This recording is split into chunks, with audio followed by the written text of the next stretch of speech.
আসসালামু আলাইকুম। নিয়ে আসলাম নতুন একটি রেসিপি আপনাদের জন্য। খুব সহজেই এই রেসিপিটা ইফতারি টেবিলে সাজিয়ে নিতে পারেন, সেই রেসিপিটা আজকে শেয়ার করব। ঘরে থাকা অল্প কিছু মাংস দিয়েই এই যে রেসিপিটা তৈরি করে নিতে পারবেন। এখানে আমি মুরগির মাংসটা, হাড় ছাড়া মাংসটা শিলপাটায় বেটে নিয়েছি। এখানে আমি 1 কাপের মতো পেঁয়াজ কেটে নিয়েছি, কিছু কাঁচামরিচ কুচিয়ে নিলাম,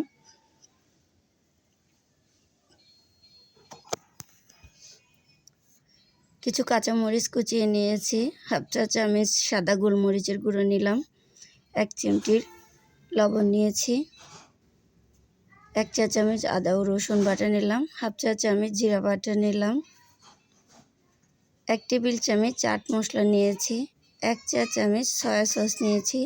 আমি এখানে লবণের পরিমাণটা কমিয়ে দিয়েছি, কারণ সয়া সসে প্রচুর পরিমাণ লবণ থাকে।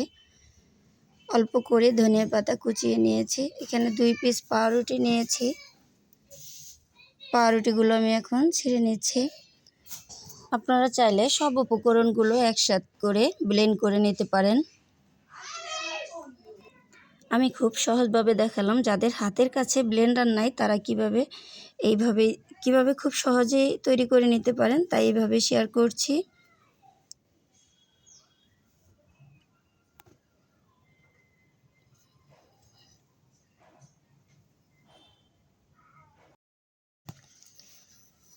মাংসের গায়ে যে পানি আছে সেই পানি দিয়ে কিন্তু পাউরুটিগুলো একদম গলে যাবে। তারপরে এখানে আমি 2টো ডিম ভেঙে নিয়েছি, 1 চিমটি লবণ নিয়েছি। ডিমগুলো আমি একটু ভালো করে ফেটে নিচ্ছি। ডিমটা ফেটা হয়ে গেছে। তারপরে এখানে আমি কিছু ব্রেড ক্রাম্বস নিয়েছি, আমি বিস্কিট গুঁড়ো করে নিয়েছি। 2 হাতের পর অল্প করে তেল লাগিয়ে তারপর আমি শেপটা দিয়ে নিচ্ছি।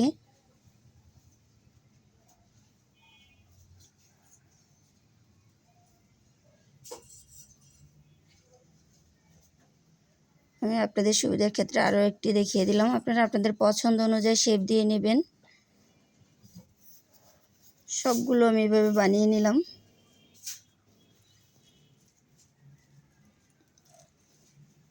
প্রথমে আমি ব্রেড ক্রাম্বসের উপর একটু ব্রেড ক্রাম্বসগুলো লাগিয়ে নিচ্ছি।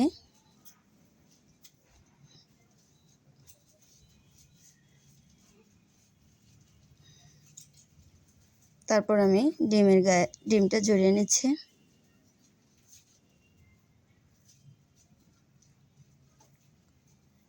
এখানে আমি পরিমাণ মতো কিছু তেল দিয়েছি। তেলটা আমি আগে থেকে একদম লো হিট দিয়ে নিয়েছি, যেহেতু মাংসগুলো কাঁচা এজন্য তেলের হিটটা একদম লোতে রাখতে হবে।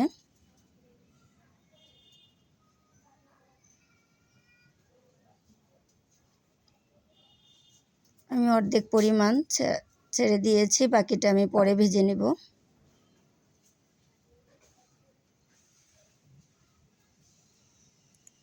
আমি খুব সহজভাবে এই জালি কাবাবটা আপনাদের সাথে শেয়ার করলাম।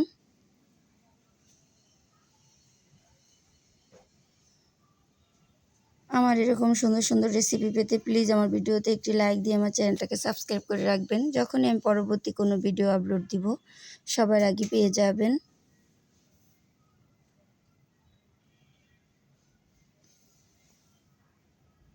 তৈরি হয়ে গেল জালি কাবাব, দেখুন কত সুন্দর হয়েছে।